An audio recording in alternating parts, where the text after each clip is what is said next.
ஸ்தோத்திரம். என்னோட பேர் சிந்து. நாங்கள் ரெடில்ஸ்லேருந்து வரோம். திருமணமாகி 1.5 வருடமாக எங்களுக்கு குழந்தை பாக்கியம் இல்லாமல் இருந்துச்சு. கடந்த ஆண்டு ஏப்ரல் மாதம் அன்பின் பாதத்தில் ஒரு நாள் மீட்டிங்கில் நாங்கள் கலந்துக்கிட்டோம். அப்போ அங்கிள் எனக்காக ப்ரேயர் பண்ணி உன்னை கர்த்தர் சந்தோஷ பிள்ளை தாய்ச்சி ஆக்கி விட்டார்னு சொன்னாங்க. அதே மாதம் நான் கன்சீவ் ஆகிட்டேன். இப்போ கர்த்தர் எங்களுக்கு ஒரு பெண் பிள்ளையை கொடுத்து ஆசீர்வதித்திருக்கிறார். தேவனுடைய நாமத்திற்கே மகிமை உண்டாவதாக. ஸ்தோத்திரம். என் ஹஸ்பண்டுக்கு வேலை இல்லாமல் இருந்தது. இங்கே ப்ரேயர் பண்ணிட்டு போனதுக்கப்புறமா ஐயா ப்ரேயர் பண்ணாங்க. மறுநாளே அவங்க கால் பண்ணி கூப்பிட்டாங்க, வேலை கிடச்சிருச்சு. எனக்கு குழந்தை பாக்கி இல்லாமல் இருந்தது. ஐயா ப்ரேயர் பண்ணாங்க. ஐயாட்ட ப்ரேயர் பண்ணிவிட்டு நான் அப்புறமா 1 மந்தில் கன்சீவ் ஆயிருக்குன்னு தெரிஞ்சுது. அப்புறமா ஸ்கேன் பண்ணி பார்த்தப்போ ஐயா அன்றைக்கி என் தலையில் கை வச்சு ப்ரேயர் பண்ணாங்களோ அன்றைக்கி தான் பாப்பா உருவாக்குதுன்னு சொன்னாங்க. ஏசப்பாக்கு ஸ்தோத்திரம்.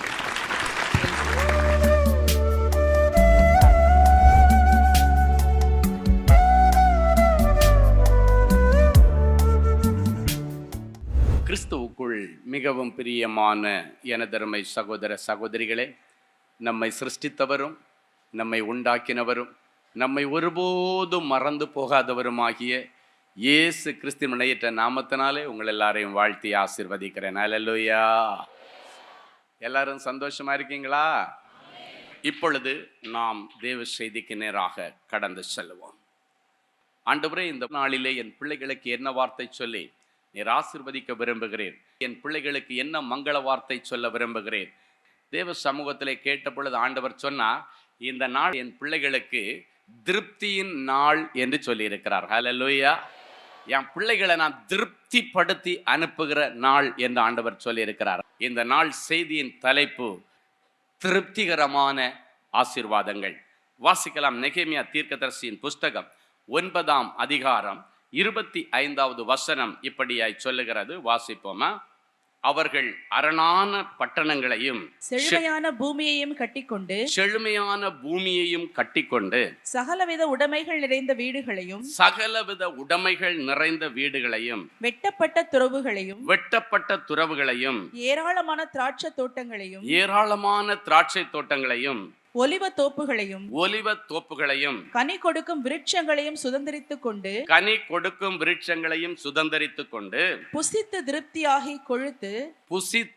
திருப்தியாகி கொழுத்து உம்முடைய பெரிய தயவினால் செல்வமாய் வாழ்ந்தார்கள். இன்றைக்கு ஆண்டவர் உங்களுக்கு கொடுக்கிற தீர்க்க தரிசன வார்த்தை. இன்னைக்கு பிறகு ஆண்டவர் உங்களுக்கு என்ன செய்ய போகிறார், அதைத்தான் இந்த வசனத்தின் மூலமாக ஆண்டவர் தீர்க்க தரிசனமாய் உங்களோடு பேச விரும்புகிறார். இந்த வசனம் சொல்லுகிறது, புசித்து திருப்தியாகி கொழுத்து உம்முடைய பெரிய தயவினால் இனி செல்வமாய் வாழப்போகிறீர்கள். செல்வ சீமான்களாக ராஜ மேன்மையோடு கூட இனி நீங்கள் வாழும்படிக்கு ஆண்டவர் இந்த நாட்களை உங்களுக்கு ஆசீர்வதித்து தருகிறார். இந்த வசனத்தின் தொடக்கம் சொல்லுகிறது, இனி நீங்கள் அரணான பட்டணங்களை சுதந்தரித்துக் கொள்வீர்களாம். அரணான பட்டணம் என்று சொல்லக்கூடியது பாதுகாப்பான வீடுகளுக்கு அடையாளம், பாதுகாப்பான பட்டணங்களுக்கு அடையாளம்.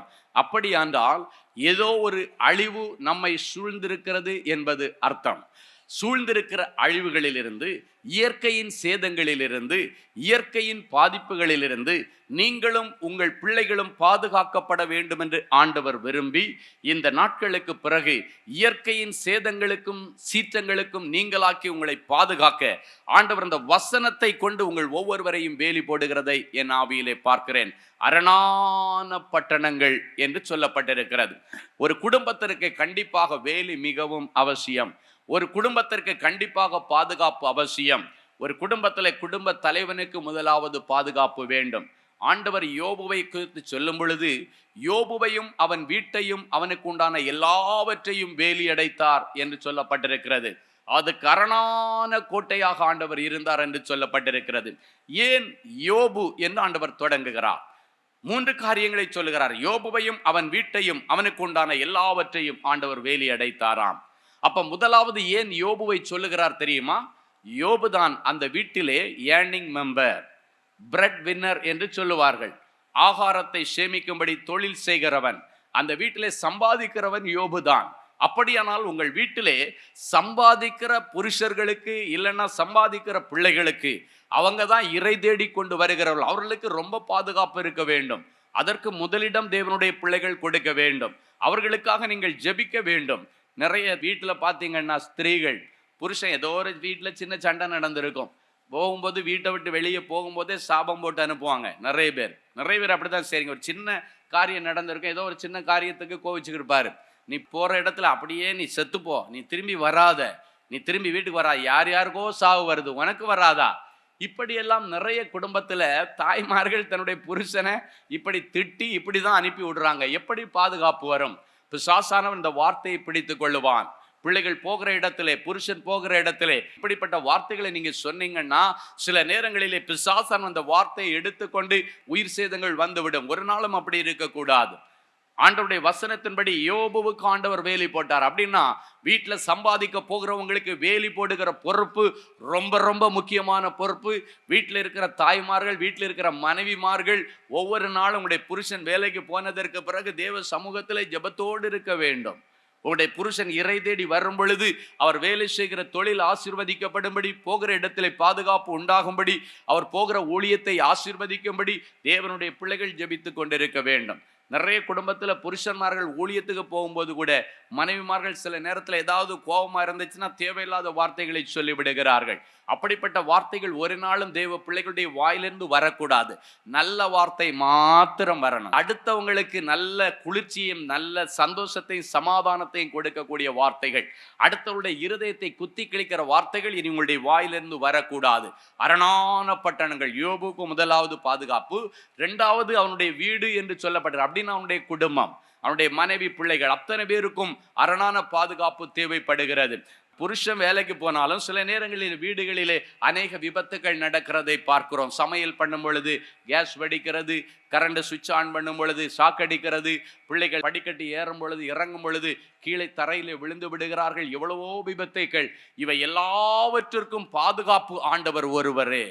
அதனால்தான் யோபுவையும் அவன் வீட்டையும் அப்படின்னு அவனுடைய குடும்பத்தை ஆண்டவர் அரணான வேலி போடுகிறார். அடுத்து சொல்லப்பட்டிருக்கிறது அவனுக்கு உண்டான எல்லாவற்றையும், அப்படின்னா அவனுடைய மிருக ஜீவன்கள், அவனுடைய வாகனங்கள், அவன் பயன்படுத்துகிற பொருட்கள் எல்லாவற்றிற்கும் ஆண்டவர் இன்றைக்கு வேலி போட போகிறாராம். கடந்த நாட்கள்ல நித்தமும் உங்கள் பிள்ளைகளுக்கு வியாதி வந்திருக்கலாம், நித்தமும் மருத்துவ செலவு வந்திருக்கலாம், நித்தமும் நீங்க ஓட்டுற வண்டி ரிப்பேர் மெக்கானிக் கொண்டு போய் நிறைய நஷ்டங்கள் உங்களுக்கு வந்திருக்கலாம். இன்றைக்கு பிறகு ஆண்டவர் எல்லாத்தையும் தடுத்து நிறுத்த வேண்டும் என்று விரும்புகிறார். அரணான பட்டணங்களில் இனி நீங்கள் குடியிருப்பீர்கள். பாதுகாப்பற்ற நிலைமையில் இருக்கிற உங்களை ஆண்டவர் பாதுகாப்பான இடங்களிலே கொண்டு போய் குடியமர்த்துவார். உங்களுடைய பிள்ளைகள் எந்தெந்த பட்டணத்தில் இருந்தாலும் இன்றைக்கு உங்களுடைய பிள்ளைகள் நிமித்தம் உங்களுடைய பிள்ளைகள் இருக்கிற பட்டணங்களை ஆண்டவர் பாதுகாக்க போகிறார். வேதம் சொல்லுகிறது, அன்றைக்கு யோசேப்பின் நிமித்தம் போத்திபாருடைய வீட்டை ஆண்டவர் ஆசீர்வதித்தாராம். ஹல்லேலூயா. நான் பொதுவா ஃப்ளைட்ல யாரு உட்கார்ந்த உடனே ஜெபம் பண்ணுவேன். என்ன ஜெபம் பண்ணுவேன்? ஆண்டவரே, உங்க ஊழியக்காரன் இந்த ஃப்ளைட்ல டிராவல் பண்றேன், இந்த ஃப்ளைட்ல 100 பேர் டிராவல் பண்றாங்க, 150 பேர், 400 பேர், வெளி தேசத்துக்கு இன்டர்நேஷனல் ஃப்ளைட்ல எல்லாம் 450 பேர் ஒரே ஃப்ளைட்ல டிராவல் பண்ணுவாங்க. அப்ப நான் சொல்லுவேன், ஆண்டவரே, உங்க ஊழியக்காரனுக்காக நீர் இந்த இடத்துல வந்து எங்களோடு டிராவல் பண்ணணும். உங்க ஊழியக்காரன் நிமித்தம் இந்த ஃப்ளைட்ல இருக்கிற எல்லாருக்கும் பாதுகாப்பு. ஹல்லேலூயா. நீங்க அப்படி ஜெபிக்கணும். ஏ சுவாமி, நான் உங்க பிள்ளை, நான் இந்த பஸ்ல ஏறி போறேன், என் நிமித்தம் இந்த பஸ்ல இருக்கிற எல்லாருக்கும் பாதுகாப்பு வர வேண்டும். என் நிமித்தம் நான் டிராவல் பண்ணுற ட்ரெயின்ல இருக்கிற எல்லாருக்கும் பாதுகாப்பு. என் நிமித்தம் நான் டிராவல் பண்ணுகிற கார்ல இருக்கிற எல்லாருக்கும் பாதுகாப்பு. தேவ பிள்ளைகள், அப்படிப்பட்ட விசேஷித்த பாதுகாப்பை ஒவ்வொரு நாளும் நீங்கள் ஆண்டவருடைய சமூகத்திலிருந்து ஜெபித்து பெற்றுக்கொள்ள வேண்டும். அரணான பட்டணங்கள். யான் முதலாவது ஆண்டவர் அரணான பட்டணங்களாக உங்களுடைய குடும்பத்தை மாற்ற வேண்டும் என்று விரும்புகிறார் தெரியுமா? குடும்பங்களிலே சேதங்கள் வரும் பொழுது ஆண்டவருடைய பிள்ளைகளுடைய இருதயம் வேதனைப்பட்டு பரலோகத்தை நோக்கி கதறுகிறது. உங்களுடைய கதறுதல்களுக்கு ஆண்டவர் ஃபுல் ஸ்டாப் வைக்கும்படி ஆண்டவர் தீர்மானம் எடுத்திருக்கிறார். ஹல்லேலூயா. உங்க வீட்டுல ஒரு இழப்பு வந்து நீங்கள் பரலோகத்தை நோக்கி கதறுகிறதை என் ஆண்டவர் விரும்பவில்லை. அட்வான்ஸாக உங்க எல்லாருக்கும் இன்றைக்கு ஆண்டவர் பாதுகாப்பு போடுகிறார். அரணான பட்டணங்கள். இரண்டாவது, செழுமையான பூமியை கட்டி கொண்டு அப்படின்னு சொல்லப்பட்டிருக்கிறது. அப்படின்னா இவ்வளவு நாளும் நீங்கள் செய்கிற வேலைகளிலே ஒரு செழிமை, ஒரு செழிப்பு உங்களுக்கு இல்லாமல் இருந்திருக்கலாம். ஒரு வருமானம் உங்களுக்கு நிறைவாய் இல்லாமல் இருந்திருக்கலாம், திருப்தி இல்லாம உங்களுடைய வேலையில நீங்கள் இருந்திருக்கலாம், ஊழியத்துல நல்ல அறுவடை இல்லாமல் இருந்திருக்கலாம், வறட்சியான காலங்கள். இன்றைக்கு ஆண்டவர் சொல்லுகிறார், இன்னைக்கு பிறகு உங்க குடும்பத்தில் உள்ள எல்லா வறட்சியை மாற்றி செழுமையான பூமியை நீங்கள் கட்டி கொள்ளுவீர்களாம். செழுமையான பூமி, செழுமையான இடம், செழிப்பான இடம், செழிப்பான வாழ்க்கை, செழிப்பான ஊழியம், செழிப்பான வேலை இந்த நாட்களுக்கு பிறகு ஆண்டவர் கொடுக்க விரும்புகிறார். அப்படின்னா அடுத்து தீர்க்க தரிசனமாய் சொல்லுகிறார், உங்களுடைய பஞ்சங்களுக்கெல்லாம் ஆண்டவர் ஒரு முடிவை கொண்டு வர விரும்புகிறார். ஹல்லேலூயா! செழுமையான பூமி. விவசாயம் செய்கிற பூமி இதுவரைக்கும் பலன் தராமல் இருந்திருக்கலாம், இன்றைக்கு பிறகு பூமி தன் பலனை கொடுத்தது என்கிற வசனத்தின்படியாக உங்களுடைய எல்லா விதமான வியாபாரத்தில் ஆனாலும் சரி, உங்களுடைய விவசாயத்தில் ஆனாலும் சரி, ஆண்டவர் செழுமையான பூமியை தருவார். ஹல்லேலூயா! செழுமையான பூமியை கட்டி கொண்டு, அப்படின்னா உங்களுடைய பாழடைஞ்சு கிடக்கிற இடங்களை எல்லாம் ஆண்டவர் செழுமையாய் மாற்றி சகலவித உடைமைகள் நிறைந்த வீடுகள் என்று சொல்லுகிறார். அப்படின்னா உங்க வீடு இதுவரைக்கும் எம்டியா இருந்திருக்கலாம், வீட்டில் யாராவது வந்தாச்சுன்னா உட்கார வைக்கிறது ஒரு பிளாஸ்டிக் சேர் கூட இல்லாம இருந்திருக்கலாம், வீட்டில் வந்தாச்சுன்னா உட்கார வைக்கிறது ஒரு பாய் கூட உங்க வீட்டில் இல்லாம இருக்கலாம். சில நேரங்களில் அப்படி சில பிள்ளைகள் துடிக்கிறதை நான் பார்த்திருக்கிறேன். எனக்கு ஒரு பழக்கம் உண்டு, நான் ஒரு ஏரியாவுக்கு யாரையாவது விசிட் பண்ண போறேன், இல்லை ஒரு ஹாஸ்பிட்டலில் ஒருத்தங்களுக்கு ஜெபம் பண்ண போறேன் அப்படின்னாச்சுன்னா, அந்த பகுதியில் ஏற்கனவே யாராவது எங்களுடைய கூட்டங்களிலே கலந்து கொள்ளுகிறவர்கள் இருந்தாச்சுன்னா, அங்கே உள்ள அந்த சகோதரரை என்னை அழைச்சிட்டு, இங்கே ஒரு பிரச்சனை, இந்த வீட்டில் ஒரு பிரச்சனை, அந்த வீட்டில் ஒரு பிரச்சனைன்னு என்னை கூட்டுட்டு போவாங்க. அப்போ கூட்டுட்டு போகும் பொழுது ரொம்ப ஏழ்மையான வீடு, அவங்களுக்கு ஒரே ஆச்சரியமா இருக்கும். திடீர்னு நாங்கள் போய் நின்னோடனே சொல்லுவாங்க, இயேசுநாதரே எங்கள் வீட்டுக்கு வந்த மாதிரி இருக்குதுயா. அவங்களுக்கு கையும் ஓடாது காலும் ஓடாது, கடகடன்னு ஆடும். ஒரு ஃபோனில் கூட ஐயாவை பிடிக்க முடியல, திடீர்னு எங்கள் வீட்டில் வந்து நிற்கிறாரு அப்படின்னு சொல்லுவாங்க. அந்த பகுதியில் எங்களுடைய ஊழியத்தில் பொறுப்பாக இருக்கிறவர்கள் அந்த இடங்களுக்கு என்ன கூட்டிருப்பாங்க, இப்படி ஒரு பிரச்சனைக்குரிய காரியம், இப்படி ஒரு இழப்பு வந்துருச்சு, ரொம்ப வேதனையோடு இருக்கிறாங்க, இப்படி ஒரு மரணம் வந்துருச்சு, இப்படி ஒரு வியாதியில் கிடக்கிறாங்க, கூட்டுப்பாங்க. ஒரே ஆச்சரியமாக இருக்கும். பார்த்தா அந்த வீட்டில் உட்கார வைக்கிறதுக்கு ஒரு சேர் இருக்காது. ஐயோ தடுமாறுவாங்க, ஐயா நான் பக்கத்து வீட்டில் போய் ஒரு சேர் வாங்கிட்டு வந்துடுறேன், ஒரு நிமிஷம் நில்லுங்க, ஒரு நிமிஷம் நில்லுங்க ஐயா அப்படின்வாங்க. இல்லைன்னாச்சுன்னா ஒரு ஃபேனையோ ஒரு மிக்சியை தூக்கி ஒரு சேரில் போட்டிருப்பாங்க, அதை தூக்கி கீழே போட்டுட்டு அதை எடுத்து துணியெல்லாம் போட்டு தொடச்சிட்டு ஐயா உட்காருங்க ஐயா உட்காருங்கன்னுவாங்க. பாருங்க, அவங்க ஊழியக்காரனை பார்த்த உடனே அவங்களுடைய அன்பு, அவங்களுடைய ஆசையெல்லாம் பார்த்தீங்கன்னா, ஐயோ ஐயா வந்திருக்கிறாரு, ஐயாரை ஊக்க வைக்கணும். என் அன்பு சகோதரனை சகோதரன், நான் சொல்ல ஒன்றும் இல்லைம்மா, நான் உங்களை மாதிரி ஒரு ஏழையான குடும்பத்தில் பிறந்தவன், ஒன்றும் இல்லை, நான் தரையில் உட்காந்துக்கிறேன், அழகாக தரையில் சம்பளக்கால் போட்டு கிளீனாக உட்காந்துருவேன். அந்த பிள்ளைங்க கொடுக்குற தண்ணியை குடிச்சு சந்தோஷமாக அந்த பிள்ளைகளை ஆசீர்வதிச்சுட்டு வரும். அப்போ தான் பார்த்தா தெரியுது, நிறைய வீடுகளில் உட்கார்றதுக்கு ஒரு சேர் கிடையாது, நிறைய வீடுகளில் இன்னும் ஒரு நல்ல கட்டில், ஒரு நல்ல காட்டு நிறைய வீடுகளில் கிடையாது. சென்னையிலே நிறைய ஏழைகளுடைய வீடுகளில். அப்போ இன்னைக்கு ஆண்டவர் உங்களை பார்த்து சொல்றாரு, அப்படிப்பட்ட எம்டியா இருக்க உங்க வீட்டை எல்லாத்தையும் ஆண்டவர் என்ன பண்ண போற, சகலவித உடைமைகள் நிறைந்த வீடு. அப்படின்னா இங்கிலீஷ்ல சொன்னா ஃபுல்லி ஃபர்னிஷ்டு ஹவுஸ். ஆமா, உங்க வீட்டுக்கு தேவையான எல்லாமே ஆண்டவர் தருவார். ஒரு பொருள் கூட உங்க வீட்டுல குறையே இருக்காது. இல்லாத அளவுக்கு ஆண்டவர் எல்லாவற்றையும் நிரப்புவார். ஹல்லேலூயா! அது மட்டும் இல்லை, ஆண்டவர் தீர்க்க தரிசனமாய் சொல்லுகிறார், எத்தனை பேர் உங்களுக்கு சொந்த வீடு இல்லை, நான் வாடகை வீட்டில இருந்து கஷ்டப்படுறேன்னு நீங்க சொல்லிட்டு இருக்கிறீங்களோ, இயேசு சொல்லுகிறார், இந்த நாளுக்கு பிறகு உங்களுக்காக நான் ஒரு வீடு கட்டி தரப்போகிறேன். ஹல்லேலூயா! உங்களுக்காக நான் ஒரு வீட்டை கட்டி தரப்போகிறேன். ஆமென். அன்றைக்கு ஆண்டவர் தாவீதுக்கு ஒரு நாள் சொன்னார், உனக்கு ஒரு வீடு கட்டுவேன்.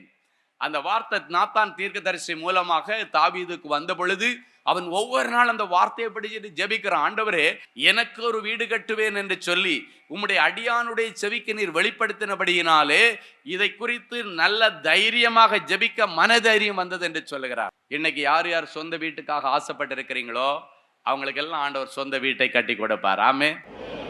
பணத்தை பத்தி எல்லாம் கவலைப்படாதீங்க, பிள்ளைக்கு அப்பா வீடு கட்டி கொடுக்க கடமைப்பட்டிருக்கிறார். நீங்க இயேசுவாமே நீங்க தான் எனக்கு அப்பான்னு சொல்லி சொல்லுங்க, ஆண்டவரே நீங்க அப்பா, நான் உங்க பிள்ளை, அந்த உரிமையை இன்றைக்கு எடுத்துக்கொள்ளுங்கள். வேதம் சொல்லுகிறது, அவரை அப்பா பிதாவே என்று கூப்பிடக்கூடிய புத்திர சுவிகாரத்தின் அதிகாரத்தை கர்த்தர் கொடுத்திருக்கிறார். ஆண்டவர் உங்களை பார்த்து சொல்ல, நான் உங்களுக்கு அப்பா அப்படின்றாரு, என்ன அப்பாவா நீங்க ஏத்துக்குங்க. எப்படி ஒரு அப்பாட்ட பிள்ளைங்க போய் உரிமையோட அப்பா எனக்கு ஒரு வீடு வேணும்ப்பா, நான் வீடு இல்லாமல் கஷ்டப்படுறேன், வாடகை வீட்டில் இருக்கிறேன், அப்பா எனக்கு ஒரு வீடு கட்டி தரக்க கூடாதா அப்படின்னு சொல்லிட்டு ஒரு சொந்த தகப்பனிடத்தில் ஒரு பிள்ளை உரிமையோடு கேட்கிறது போல உங்களுடைய பரலோக அப்பாவிடத்திலே இன்றைக்கு பிறகு நீங்க உரிமையா கேட்கணும். நீங்க ஏன் கேட்கலன்னு ஆண்டவர் எதிர்பார்த்துட்டு இருக்கிறார். எப்ப கேப்பீங்கன்னு எதிர்பார்த்துட்டு இருக்கிறார். வேதம் சொல்லுகிறது, கேளுங்கள் அப்பொழுது உங்கள் சந்தோஷம் நிறைவாயிருக்கும்படி பெற்றுக் கொள்வீர்கள். அது மட்டும் இல்ல, உங்களுக்கு சொந்த வீட்டை கட்டி கொடுக்கிறது மட்டும் இல்ல, அந்த வீட்டுல சகலவித நல்ல வஸ்துக்கள், சகலவித நல்ல உயர்ந்த பொருட்களை உங்க வீட்டுல வச்சு அனுபவிக்க இனி ஆண்டவர் உங்களுக்கு அனுக்கிரகம் பண்ணுவார். ஹல்லேலூயா. சில பிள்ளைங்க நினைக்கிறீங்க, ஏதோ எனக்கு 3 சென்ட் இடம் இருக்கு, 2 சென்ட் இடம் இருக்கு, அதில் ஒரு சின்ன குடிசை வீட்டில் இருந்து வாழ்ந்துட்டு இருக்கிறேன், மழை தண்ணி வந்தாச்சுன்னா மேலே உள்ள தண்ணி எல்லாம் எங்கள் வீட்டுக்குள்ளே தான் வருது அப்படின்னு நிறைய பேருக்கு கவலை. நீங்கள் வீட்டுக்குள்ளே தண்ணி வருதுனாலே உடனே நீங்கள் ஆண்டவருக்கு நன்றி சொல்லுங்க. ஏன் தெரியுமா? வீட்டுக்குள்ளே தண்ணி வந்துருச்சுன்னா ஆண்டவர் உங்களுக்கு அடுத்த விசாலமான இடத்திற்கு கொண்டு போகிறார் என்ற அர்த்தம். ஹல்லேலூயா. வீட்டுக்குள்ள யார் யாருக்கு தண்ணி வருது, யார் யாருக்கு வீட்டுக்குள்ளால உட்கார முடியல, யார் யாருன்னு வீட்டுல ஜன்னல் வைக்கல, யார் யாருன்னு கதவு வைக்கல, கவலையே படாதீங்க. ஆண்டவர் உங்களை விசாலத்திற்கு கொண்டு போகிறார். ஆமென். இந்த உலகத்துல நமக்கு இலவசமாக செய்து கொடுக்கக்கூடிய ஒரே ஒருவர் உண்டானால் நீங்கள் தேடி வந்திருக்கிற அன்பராம் இயேசு கிறிஸ்து. அவர் உங்களுக்கு வேண்டியது எல்லாம் தருவார், வேண்டியதெல்லாம் தருவார். அன்றைக்கு போவாஸ் ரூத்தை பார்த்து சொல்றாரு, உனக்கு வேண்டியது எல்லாம் நான் தருவேன். ஆண்டவர் உங்களை பார்த்து சொல்றாரு, உங்களுக்கு வேண்டியது எல்லாம் நான் தருவேன். அப்பா செய்ய கடமைப்பட்டு இருக்கிறேன். நீங்க என் பிள்ளைங்க, உங்களை நீ கண்ணீர் வடிக்க விடுவதில்லை, கதறி துடிக்க நீ உங்களை நான் அனுமதிப்பதில்லை. என் பிள்ளைகளுக்கு தேவை இன்னதென்று நான் அறிந்திருக்கிறேன். எல்லாத்தையும் பிளான் பண்ணிட்டு தான் வந்திருக்கிறார். இன்னைக்கு நான் ஜெபிக்கிற நேரத்தில் ஆண்டவர் தரிசனமாய் காண்பித்தார். ஒவ்வொரு பிள்ளைகளுக்கு நான் நிறைய பிளான் பண்ணி வச்சிருக்கிறேன் அப்படின்னார். என்ன பிளான் வச்சிருக்கிறீங்க ஆண்டவரே அப்படின்னு கேட்டேன். அப்போ ஆண்டவர் சொன்னார், வீட்டில் 4 பிள்ளைங்க இருக்குன்னா ஒவ்வொரு பிள்ளைகளுக்கும் தாயும் தகப்பனும் நிறைய பிளான் வச்சிருக்கேன். இந்த பிள்ளைய டாக்டர் ஆக்கணும், இந்த பிள்ளைய என்ஜினியர் ஆக்கணும், இந்த பிள்ளை ஒரு சயின்டிஸ்ட் ஆக்கணும், இந்த பிள்ளை ஒரு ஊழியக்கார ஆக்கணும் அப்படின்னு அவங்க நிறைய பிளான் வச்சிருக்கிறாங்க. பட் அதை இம்ப்ளிமெண்ட் பண்ண முடியாம என் பிள்ளைங்க தடுமாறிட்டு இருக்கிறாங்க. அதுக்கு நான் அவங்களுக்கு சப்போர்ட் பண்ண தீர்மானித்து இருக்கிறேன். அவங்க பிள்ளைகளுடைய வேலை காரியம், அவருடைய படிப்பு, அவருடைய ஊழியம், அவர்களுடைய தொழில், அவருடைய எல்லா காரியத்தையும், அவருடைய திருமண காரியம் எல்லாத்தையும் நான் தான் முன்னின்று நடத்த போறேன்னு சொன்னார். ஹல்லேலூயா. உண்மையிலே இந்த நாளில் வந்திருக்கிற நீங்கள் யாவரும் பாக்கியம் பெற்றவர்கள். காரணம், ஆண்டவர் உங்களுடைய சொந்த தகப்பனாக உங்களுக்கு வரவும், நீங்கள் அவருடைய சொந்த பிள்ளைகளாக, அவர் அப்பா பிதாவே என்று கூப்பிடக்கூடிய அதிகாரம் பெற்ற பிள்ளைகளாக ஆண்டவர் இன்றைக்கு உங்களை ஏற்றுக்கொள்ளுகிறார். ஹல்லேலூயா. அன்பு சகோதரனே, சகோதரி, நீண்ட நாட்களாக 4 சுவர்களுக்குள்ள விழுந்து கிடந்த ஆண்டவரே, ஒவ்வொரு நாளும் பாதுகாப்பற்ற நிலைமையில நான் வாழ்ந்துட்டு இருக்கிறேன்ப்பா. உயிருக்கு அச்சுறுத்தல் இருக்குப்பா, வாழ்க்கைக்கு எதிர்நீச்சல் இருக்கிறது. ஆண்டவரே, என் பிள்ளைங்களுக்கு ஒரு பாதுகாப்பு வேணும், என் புருஷனுக்கு ஒரு பாதுகாப்பு வேணும், என் குடும்பத்துக்கு ஒரு பாதுகாப்பு வேணும். எனக்கு அரணான கோட்டையாய் நீங்க இருக்கணும்பான்னு கதறிக்கொண்டிருந்த என் பிள்ளைகளுக்கு ஆண்டவர் இன்றைக்கு அரணான கோட்டையாக வந்ததற்காய் உமக்கு ஸ்தோத்திரம்.